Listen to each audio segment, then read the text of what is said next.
Today, we're taking a look at a pretty sobering milestone. It's been 4 years since the full-scale invasion of Ukraine. And, this isn't just a story about one country's fight for survival. It's a conflict that has totally shaken up the world order. So let's get into it and unpack how we all got to this point. February 24th, 2026. 4 years. I mean, it's really hard to believe. 4 years since the world watched tanks roll across the border. This anniversary is a moment to really pause and think about how this one war has changed everything: alliances, the global economy, and even how we think about safety and security. All right, so to really understand what's happening now, we've got to rewind a bit.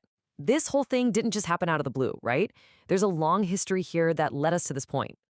So take a look at this timeline. It really lays out the backstory. Back in 1994, Ukraine did something huge. They gave up what was the world's third largest nuclear arsenal. In return, they got what they thought were solid security guarantees from the US, the UK, and Russia. But fast forward to 2014, and Russia completely breaks that promise. They invade for the first time, after Ukrainians protest and kick out a leader who is backed by Moscow. And then, of course, that all leads up to 2022, when Putin launches what he called a special military operation.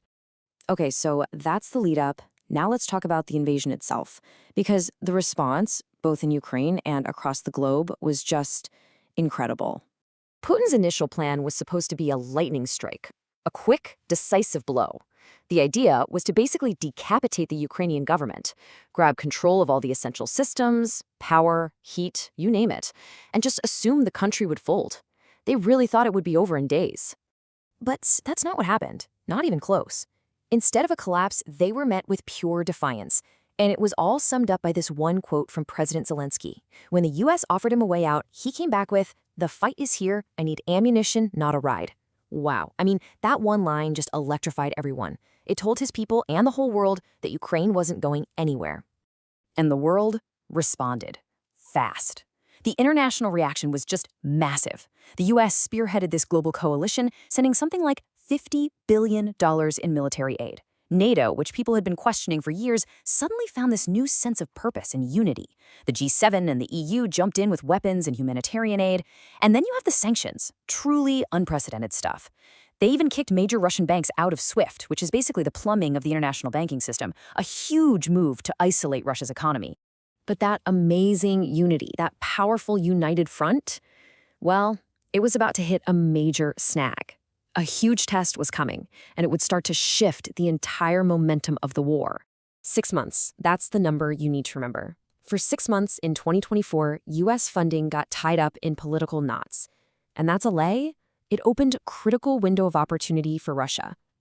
That gap in aid wasn't just a political story. It had real, immediate consequences on the front lines, and it really helped turn the tide in Russia's favor.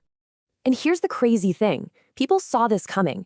The journalist Anne Applebaum basically predicted it back in 2023. She wrote that the only way Putin could really win was not on the battlefield, but by getting Ukraine's allies, especially the US, to just get tired of the war and walk away.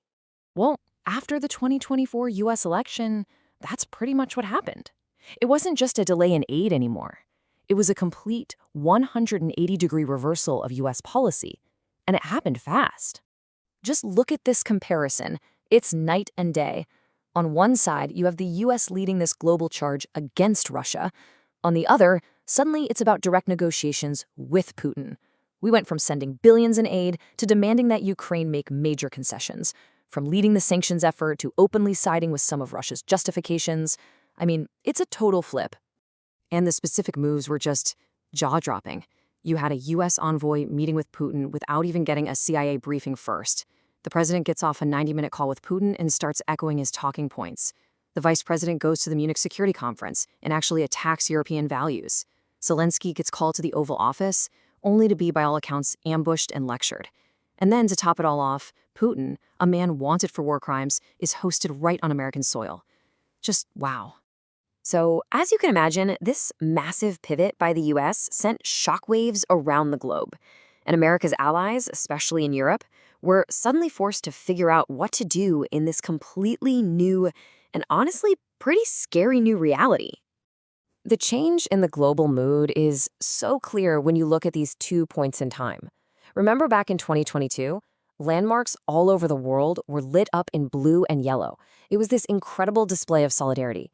But by 2026, you have a situation where European leaders are trying to stand firm with Ukraine, but the US actually abstains on a UN vote about Ukraine's territorial integrity.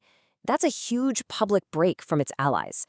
And this really was a wake-up call for Europe. They suddenly realized they couldn't count on the US in the same way. So they've been scrambling ever since, trying to build up their own defenses, their own tech, their own industries. They're trying to integrate their financial markets and step up their own funding for Ukraine, even if it's not as fast as it needs to be.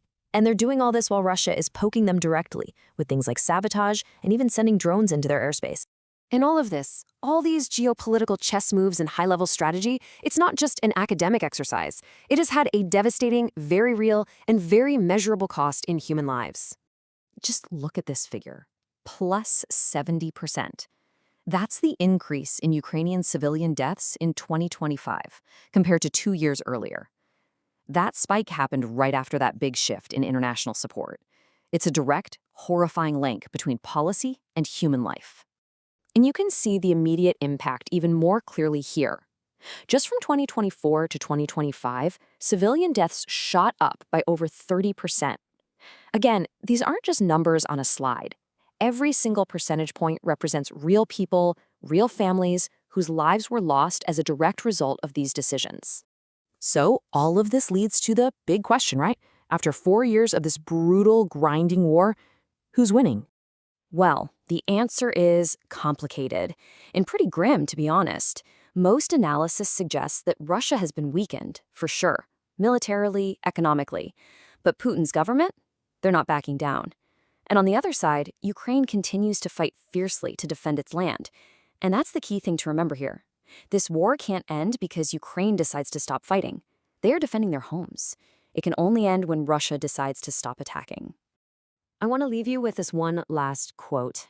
It really puts things into perspective. Ukrainians are saving us all, and unlike us, they don't even ask us to say thank you. It's a powerful thought, and it forces you to think about what the stakes really are, far beyond Ukraine's own borders. What does their unfinished fight mean for the rest of us? It's a question we're all still trying to answer.